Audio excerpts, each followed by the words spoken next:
با مقصد پیشگیری شاملشوی جوانان به حزب و سازمان‌های اکستریمیستی و تروریستی و اشتراک آنها در نزاع‌های مسلحانه دولت‌های خارجی در جماعت دهات توگرک ناحیه واسع و آخری رئیس ناحیه، راهبران مقامات‌های حفظ حقوق، مدیران شعبه و بخش‌های مقامات اجرایی حاکمیت دولتی ناحیه با اهل جماعتچگی جماعت دهات توگرک، رئیسان کمیته محل، دیرکتورین مکتب‌ها و شخصان روزگار دیده برگزار گردید.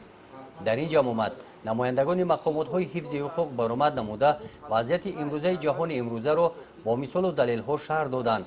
گفته شد که جماعت دهات توگرک در ناحیه یکی از جماعت‌های کلانتری به شمار رفته اهالیش به 36,000 نفر می‌رسد. متاسفانه از این جماعت دهات 4 نفر ساکنانش در نزاع‌های دولت سوریه شرکت ورزیدند. در این جمع آمد والدان آنها دعوت کرده شده برآمد کرده از کردار فرزندان خود اظهار پشیمانی کردند.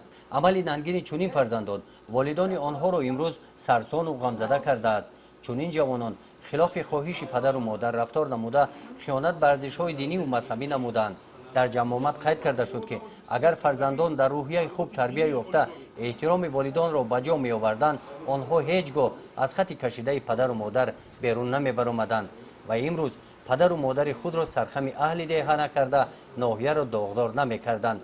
اشتراکچیان واخوری برآمد نموده عاید پیشگیری این ظهورات نامطلوب اندیشه‌های خود را بیان نمودند. همین گونه واخوری‌ها در دیگر جماعت‌های دهات ناحیه برگزار می‌گردند. گزارش خواجه نظری خدای نظر ظهوروف از ناحیه واسع برای برنامه اطلاعاتی نوید.